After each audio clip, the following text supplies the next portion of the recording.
मिताली, ये देखो, दूध की मलाई को ऐसे अच्छे से पकाकर उससे शुद्ध देसी घी बनाया जाता है। ठीक है दादी माँ। अचार बनाने के लिए ये बहुत जरूरी है कि हम आम को बहुत अच्छे से सुखाएं। क्यों दादी माँ? क्योंकि अगर आम में थोड़ी भी नमी रह गई तो मसाले मिलाने के बाद स्वाद अच्छा नहीं होता। ठीक है दादी माँ, मैं समझ गई। इसी तरह मिताली अपनी दादी माँ से कई चीजें बनाना सीखा करती थी। मिताली को खाना बनाना बहुत पसंद था। समय बीतता गया और अब मिताली एक बहुत खूबसूरत युवती बन चुकी थी।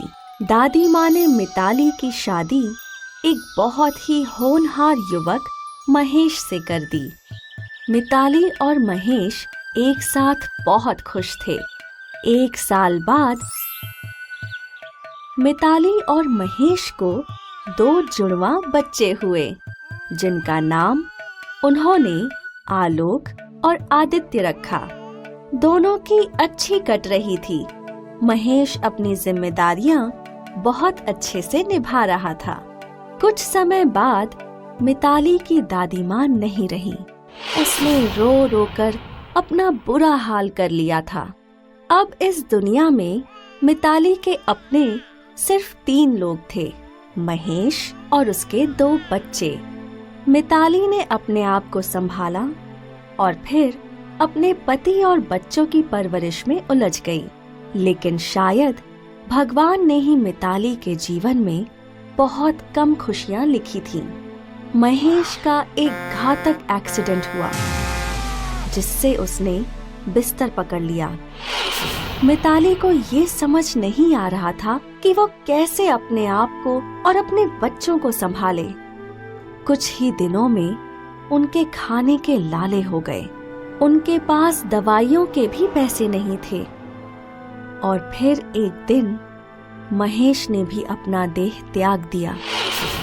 महेश की मृत्यु से मिताली पर जैसे दुखों का पहाड़ ही टूट पड़ा था। महेश घर का अकेला कमाने वाला था, जिसके जाने से घर की आर्थिक स्थिति बहुत ज्यादा बिगड़ गई थी। मिताली ने कभी भी काम नहीं किया था, लेकिन अब उसके पास कोई रास्ता नहीं था। अगर अब मैं नहीं कमाऊंगी तो मेरे दोनों बच्चे भूख से मर जाएंगे। मुझे कमाना ही होगा, लेकिन मैं कैसे कमाऊंगी? मुझे तो कोई काम भी नहीं आता, ना ही मैं पढ़ी लिखी हूँ। मिताली इसी सोच में डूबी थी। उसे समझ नहीं आ रहा था कि वो क्या करे। अचानक उसकी नजर घर में पड़े मर्तबान पे पड़ी। आचार, हाँ, मैं आचार बना के बेच सकती हूँ। मिताली ने आचार बनाना शुरू किया और जब उसका अचार बन गया, मिताली ने आचार को एक बड़े से मर्तबान में भर दिया। ये आचार मिताली बाजार ले गई। वहां चिल्ला चिल्ला कर मिताली ने आचार बेचा। कई लोगों ने मिताली से आचार खरीदा और जब शाम हुई तो मिताली अपनी पहली कमाई देखकर बहुत खुश हुई। उन पैसों से मिताली ने और आम खरीदे और अपने दोनों बच्चों के लिए कुछ खाने की चीजें भी। अगले दिन मिताली ने फिर आचार बनाया और फिर बाजार जाकर उसे बेचा। कुछ ही दिनों में मिताली का आचार पूरे शहर में चर्चा का विषय हो गया था और अब मिताली के आचार के लिए लोग कतार लगाया करते थे। मिताली खुश थी क्योंकि उसे जरूरत से ज्यादा पैसे मिल रहे थे और उसके दोनों बच्चों का पालन पोषण बहुत ही अच्छे तरीके से हो रहा था। कुछ वर्षों में मिताली के दोनों बेटे बड़े हो गए और अब वो दोनों बड़े स्कूल में पढ़ने जाया करते। मिताली ने आचार बना बनाकर एक बड़ा घर बना लिया था और अब मिताली ने बाजार में एक बड़ी दुकान भी खरीद ली थी। अब वो आचार के साथ साथ अन्य कई चीजें भी बेचा करती थी।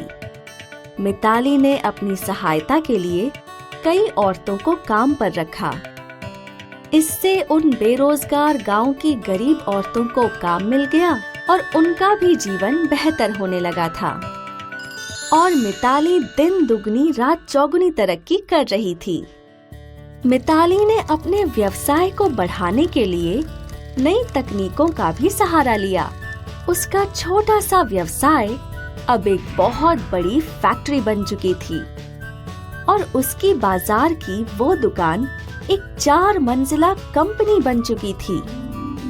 मिताली एक अनपढ़ गरीब विधवा से अब एक बड़ी कंपनी की मालकिन बन चुकी थी और अब जब रिपोर्टर ने उन्हें पूछा, आचार से आपने इतनी बड़ी कंपनी का सफर तय किया, मैडम क्या आप बता सकती हैं कि इसकी मुख्य प्रेरणा क्या थी? जरूरत। अगर मुझे कमाने की जरूरत नहीं होती तो ना मैं आचार बनाती और ना ही यह व्यापार बनता। मिताली मैडम, आपको अपनी इस साहस के लिए सलाम और मेरी शुभकामनाएं हैं कि आपका ये व्यापार बहुत ही जल्द अंतर्राष्ट्रीय व्यापार बने। तो मैडम, आपकी इस पूरी कहानी की सीख ये है कि कामयाब बनने के लिए लगातार मेहनत करने की ही जरूरत है।